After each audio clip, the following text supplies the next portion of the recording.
Welcome to my channel 10th science with Vikas. आज के इस वाले वीडियो में मैं आपको सिखाऊंगा कि केमिकल इक्वेशन को कैसे बैलेंस किया जाता है। लेकिन एक चीज़ मैं क्लियर कर दूं, केमिकल इक्वेशन को बैलेंस करना ये प्रैक्टिस की बात होती है। जितना ज़्यादा आप प्रैक्टिस करेंगे ना, आप उतना ज़्यादा फ्री फील करेंगे केमिकल इक्वेशन को बैलेंस करना।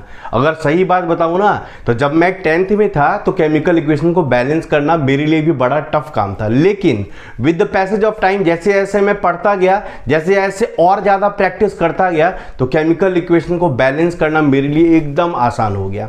जैसे आप देखेंगे, कोई भी काम आप पहली बारी करते हैं तो कितना टफ लगता है, लेकिन उसी काम को आप बार बारी करते रहते हैं तो कैसे वो काम आसान लग जाता है। तो सेम वैसे है ये वाला टॉपिक।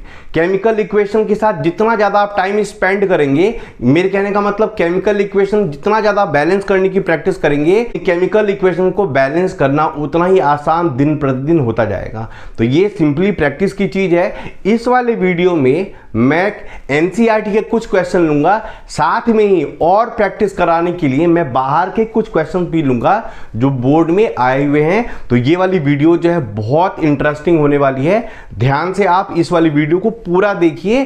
केमिकल इक्वेशन को बैलेंस करना आपके लिए बहुत ज़्यादा आसान हो जाएगा। अब देखिए, यहाँ पर मैंने कुछ लिया हुआ है स्टेटमेंट के फॉर्म में। पहले स्टेटमेंट को पढ़ा जाता है, उसके हेल्प से केमिकल इक्वेशन लिखा जाता है, और जो केमिकल इक्वेशन अगर अनबैलेंस्ड है तो उसको बैलेंस कर दिया जाता है। जैसे सबसे पहला जो स्टेटमेंट मैंने लिखा है वो देखिए क्या है, हाइड्रोजन कंबाइंस विद नाइट्रोजन। तो हाइड्रोजन का क्या होता है, H2, और ये किसके साथ कंबाइन हो रहा है, तो नाइट्रोजन के साथ, तो क्या हो जाएगा N2।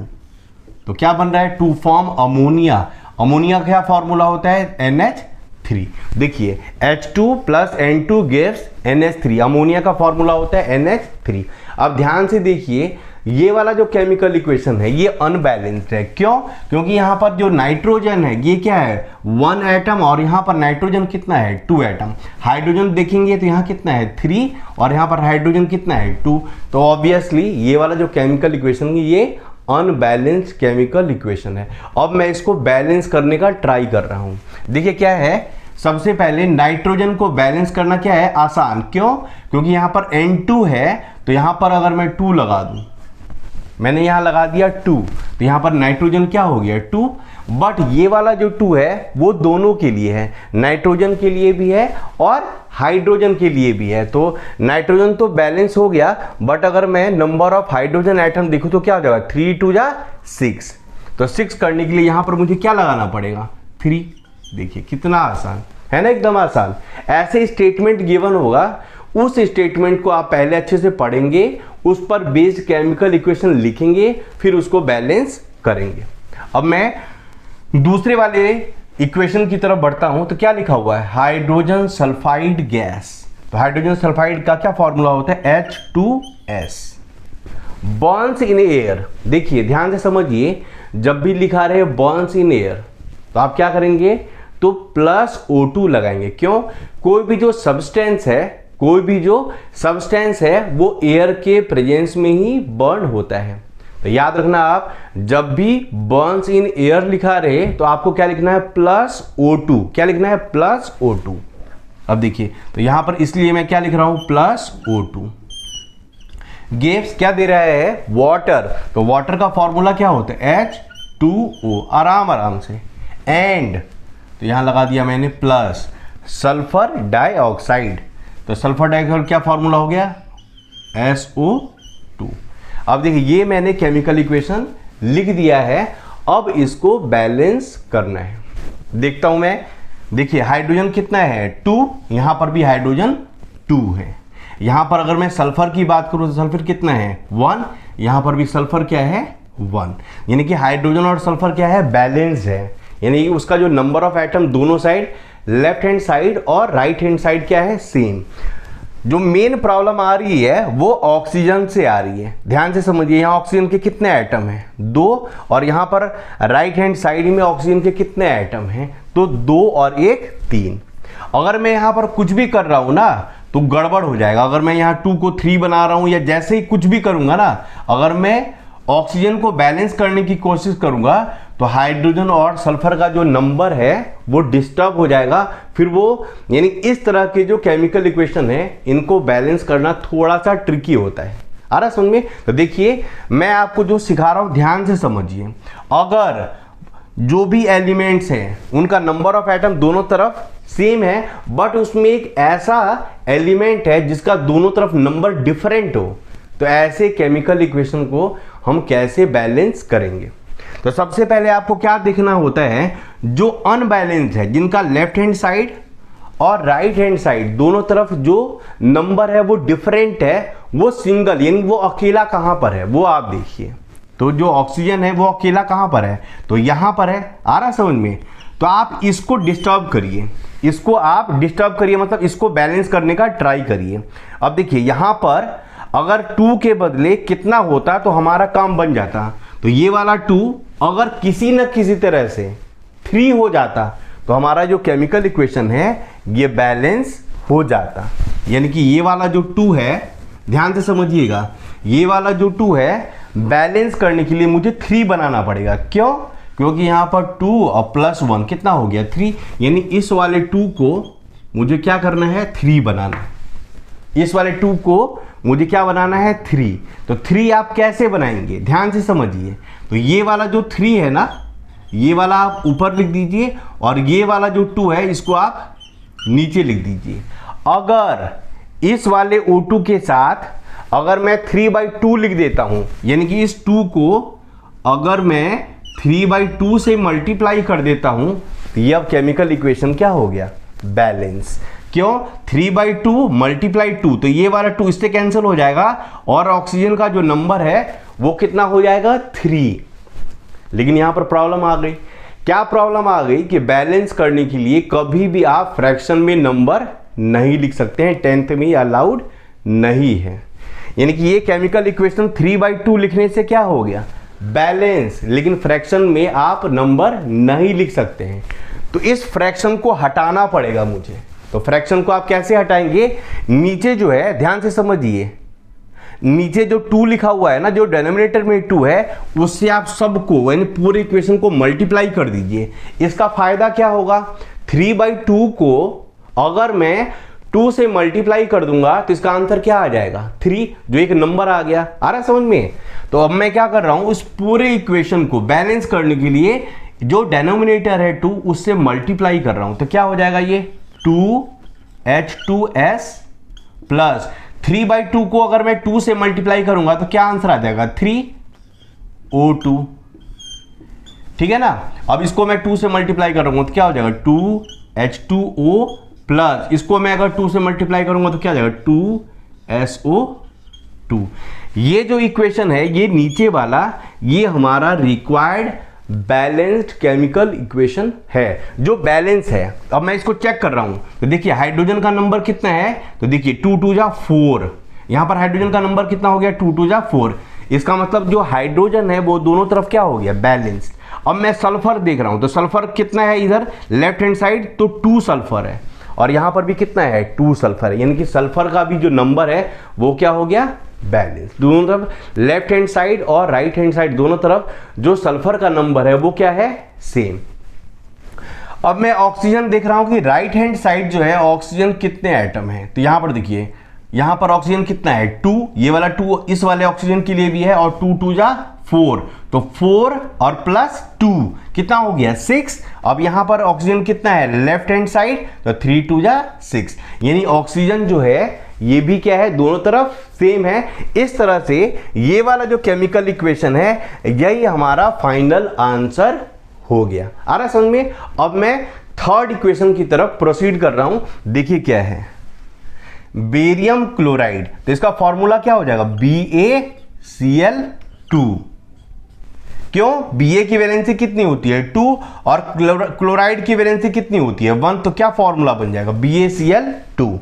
अब देखिए एल्यूमिनियम सल्फेट, तो क्या हो जाएगा Al2SO4 होल थ्राइस।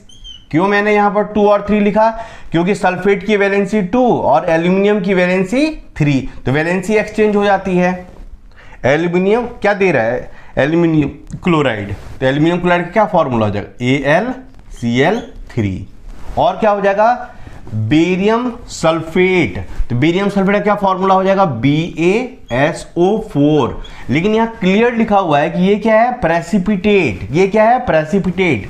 तो प्रेसिपिटेट के लिए डाउनवर्ड एरो ऐसे लगा दिया जाता है, या फिर इसके आगे आप ब्रैकेट में PPT डॉट लिख सकते हैं। आ रहा है समझ में। अब यहां पर BaSO4 कैसे आया, क्योंकि Ba की वैलेंसी क्या होती है 2 और सल्फेट की भी वैलेंसी क्या होती है 2, और दोनों जो वैलेंसी सेम हो गया, इसलिए वो क्या हो जाता है, कैंसिल। अब इस वाले इक्वेशन को मैं बैलेंस करने की कोशिश कर रहा हूं। अब देखिए यहां पर जो है सल्फेट के कितने मॉलिक्यूल है, यहां पर 3, और यहां जो सल्फेट है वो कितना है 1। तो सल्फेट को 3 करने के लिए मैं क्या करूंगा, यहां पर 3 मैं लगा दूंगा। ये वाला जो 3 है वो Ba के लिए भी है, और ये वाला 3 SO4 के लिए भी है। तो सल्फेट कितना हो गया 3। इस कारण से हमारा जो Ba का जो नंबर ऑफ एटम है, यानी बेरियम का जो नंबर ऑफ एटम है वो कितना हो गया 3। अब इस 3 को बैलेंस करने के लिए यहां पर मैं 3 लगा दूंगा। Ba को भी तो 3 बनाना था, तो इसलिए मैंने यहां पर क्या लगा दिया 3। अब ध्यान से देखिए, Ba तो यहां बैलेंस हो गया, लेकिन क्लोरीन के कितने एटम हो गए, 3 2 जा 6, 3 2 जा 6। तो 6 करने के लिए यहां Cl कितना है 3, तो 2 से मल्टीप्लाई करना पड़ेगा। इस कारण से मैंने यहां पर Cl को बैलेंस करने के लिए 2 लगा दिया। इस तरह से जो क्लोराइड है वो कितना हो गया 6। और लेकिन एल्यूमिनियम भी अब मैं चेक कर रहा हूं, तो एल्यूमिनियम के कितने एटम हैं 2, तो यहां पर ऑलरेडी एल्यूमिनियम के 2 एटम है। इस तरह से ये वाला जो केमिकल इक्वेशन है ये बैलेंस हो गया। अब मैंने एनसीईआरटी का एक और क्वेश्चन लिया है। देखिए क्वेश्चन क्या है, पोटेशियम मेटल, तो क्या हो गया K, रिएक्ट विद वाटर, तो क्या हो गया H2O। वाटर का फॉर्मूला क्या होता है H2O, to give potassium hydroxide. तो पोटेशियम हाइड्रोक्साइड का क्या हो जाएगा KOH and hydrogen gas H2। क्या हो गया, हाइड्रोजन गैस का क्या फॉर्मूला होगा H2। अब इस केमिकल इक्वेशन को बैलेंस कैसे करना है वो देखते हैं। अब देखिए ध्यान से क्या देखने में आ रहा है, सेम वही वाला जो इससे पहले मैंने सेकंड नंबर पे जो इक्वेशन लिया था वैसा ही कुछ है। यहाँ पर हमारा जो पोटेशियम है ये ऑलरेडी बैलेंस्ड है, ऑक्सीजन जो है ऑलरेडी यहाँ पर क्या है बैलेंस्ड है। जो मेन चक्कर हो रहा है ना बैलेंस करने का वो किसका है, हाइड्रोजन का। हाइड्रोजन जो लेफ्ट हैंड साइड है वो कितना है, नंबर ऑफ एटम है 2, और राइट हैंड साइड कितना है 2 + 1 3। तो मैंने आपको क्या सिखाया था, ध्यान से याद करिए कि अगर सारे एलिमेंट क्या हो बैलेंस, बट उसमें एक ऐसा एलिमेंट हो जो क्या हो अनबैलेंस्ड, उसको बैलेंस करना बड़ा इंपॉर्टेंट है। तो आप बैलेंस कैसे करेंगे, तो आप ध्यान से देखेंगे जो एक ऐसा एलिमेंट जो अनबैलेंस्ड है वो अकेला कहां पर है। तो आप देखेंगे ध्यान से कि वो जो अकेला है वो यहां पर ही है। अब ध्यान से समझिए कि इस वाले 2 के बदले कितना एटम हाइड्रोजन का होता कि ये वाला जो केमिकल इक्वेशन है ये बैलेंस हो जाता। देखिए तो अगर इस 2 के बदले अगर हमारा कितना होता 1, क्योंकि 1 यहां पर हो जाता और 1 ये वाला, तो 1 + 1 कितना हो जाता 2, और यहां पर 2, यानी ये अगर 2 अगर 1 बन जाए किसी न किसी तरह से, ये जो 2 है वो क्या बन जाए किसी न किसी तरह से, अगर 1 बन जाए तो हमारा ये वाला जो केमिकल इक्वेशन है ये क्या हो जाएगा बैलेंस। क्योंकि अगर ये 1 बन जाएगा तो 1 + 1 कितना हो गया हाइड्रोजन, राइट साइड कितना हो गया 2, और लेफ्ट साइड ऑलरेडी यहां पर कितना है 2, यानी किसी न किसी तरह से इस वाले हाइड्रोजन को हमें 2 से किस में कन्वर्ट करना है 1 में। क्यों, क्योंकि ये अगर 1 बन जाएगा ना तो ये वाला जो केमिकल इक्वेशन है वो बैलेंस हो जाएगा। इस वाले 2 को 1 में मैं कैसे कन्वर्ट करूंगा, 2 में किससे मल्टीप्लाई करूंगा कि ये 1 बन जाएगा। तो देखिए ये वाला जो हमें लाना होता है वो ऊपर, और जो यहां पर होता है वो नीचे ऐसे। यानी अगर इस वाले 2 को अगर मैं 1/2 से मल्टीप्लाई कर दूं तो ये क्या बन जाएगा 2 और 2 कैंसिल होकर 1 बन जाएगा। इस तरह से देखिए ये वाला जो केमिकल इक्वेशन है ये क्या हो गया बैलेंस, क्या हो गया ये बैलेंस। लेकिन यहां पर क्या आ गया फ्रैक्शन, तो फ्रैक्शन में लिखना अलाउड नहीं है। तो इस फ्रैक्शन को हटाने के लिए मैंने क्या सिखाया था कि जो भी डिनोमिनेटर है उससे पूरे इक्वेशन को आप क्या कर दीजिए, मल्टीप्लाई। इससे क्या हो जाएगा, जो नीचे वाला जो 2 है वो क्या हो जाएगा, कैंसिल। आ रहा समझ में। तो इस वाले 2 को हटाने के लिए मैं पूरे इक्वेशन को 2 से मल्टीप्लाई कर रहा हूं, फिर ये वाला जो केमिकल इक्वेशन है ये क्या हो जाएगा, बैलेंस। अब मैं 2 से सबको बैलेंस कर रहा हूं ताकि ये वाला 2 हट जाए। तो क्या हो जाएगा, 2K प्लस 2H2O। तो क्या हो जाएगा, 2KOH प्लस इस 1/2 को 2 से मल्टीप्लाई करूंगा तो क्या हो जाएगा, 1। तो 1 तो लिखते नहीं है, तो यहां पर क्या मैं लिख दूंगा, H2। आ रहा समझ में। अब मैं इसको चेक कर रहा हूं कि बैलेंस हुआ या फिर नहीं हुआ। पोटेशियम कितना है, 2, तो यहां पर भी कितना है, 2। ऑक्सीजन कितना है, 2, यहां पर भी ऑक्सीजन कितना है, 2। हाइड्रोजन कितना है, 2 और प्लस 2 कितना हो गया, 4। यहां पर 2 2 जा 4, यानी जो फाइनल हमारा आंसर है वो क्या हो जाएगा, ये वाला इक्वेशन जो बैलेंस है। आई बात समझ में। एक और मैंने एनसीईआरटी का ही ये वाला क्वेश्चन लिया है। इस वाले क्वेश्चन में मुझे कुछ खास बात बतानी है जिस कारण से ये वाला क्वेश्चन मैंने लिया है। ध्यान से समझिए, जब भी आपके क्वेश्चन में सॉल्यूशन वर्ड लिखा रहे तो आप जो है ब्रैकेट में AQ डॉट ऐसे लगाएंगे। आ रहा समझ में। या फिर इन वाटर लिखा रहे, क्या लिखा रहे, इन वाटर, यानी उस सब्सटेंस को आपने डिसॉल्व कर दिया है, तब भी जो है आप उस केमिकल कंपाउंड के आगे AQ डॉट लगाएंगे। आ रहा समझ में। उसके अलावा अगर इनसॉल्यूबल वर्ड लिखा रहे, क्या लिखा रहे, इनसॉल्यूबल, तब आप क्या करेंगे, तो PPT डॉट लिखेंगे। इस सब्सटेंस के आगे क्या लिखेंगे, PPT डॉट। बहुत बारी मैं क्या देखता हूं कि बच्चे जो है प्लस H2O लिख देते हैं, तो ऐसा आपको नहीं लिखना है। जब भी लिखा रहे कोई भी सब्सटेंस इन वाटर, तो आपको ब्रैकेट में AQ डॉट लिखना है। इस कारण से ये वाला क्वेश्चन मैंने लिया है। ध्यान से देखिए क्या क्वेश्चन है, सॉल्यूशन ऑफ बेरियम क्लोराइड। तो क्या हो जाएगा बच्चे, तो BaCl2 और सॉल्यूशन वर्ड लिखा है, इस कारण से आपको क्या लिखना है, AQ डॉट। आ रहा समझ में। Plus sodium sulphate in water. Sodium sulphate को आपने क्या करा है, तो वाटर के अंदर डिसॉल्व करा है। इसका मतलब सोडियम सल्फेट जो है वो क्या है, सॉल्यूशन। इसका मतलब क्या है, वो क्या है, एक्वस फॉर्म में है, क्योंकि आपने क्या करा है, सोडियम सल्फेट को वाटर के अंदर डिसॉल्व कर दिया है। इसका मतलब क्या हुआ कि सोडियम सल्फेट का एक्वस सॉल्यूशन फॉर्म हो गया है। इस कारण से आप सोडियम सल्फेट तो Na2SO4 और ब्रैकेट में क्या लिखेंगे, AQ डॉट। आ रहा समझ में। तो क्या बन रहा है, तो इनसॉल्यूबल। इनसॉल्यूबल का क्या मतलब है, तो आप या तो PPT लिखेंगे या फिर डाउनवर्ड एरो भी लिख सकते हैं। तो क्या लिखेंगे आप, बेरियम सल्फेट, तो BaSO4, इसके आगे डाउनवर्ड एरो लगा दीजिए, या फिर PPT डॉट भी लिख सकते हैं। आ रहा समझ में। सॉल्यूशन ऑफ सोडियम क्लोराइड, तो क्या हो गया, सोडियम क्लोराइड का फॉर्मूला तो NaCl और सॉल्यूशन लिखा हुआ है, इस कारण से आप क्या करेंगे, AQ डॉट लगाएंगे। आ रहा समझ में।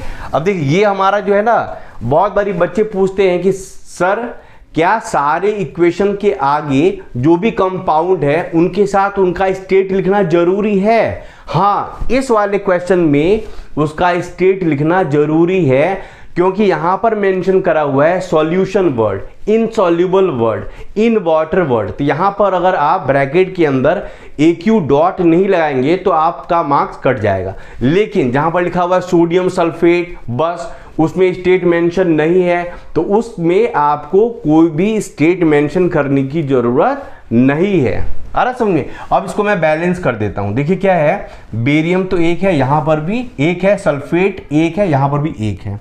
अब यहां पर देख रहा हूं मैं क्या, Na2 है और Cl भी 2 है।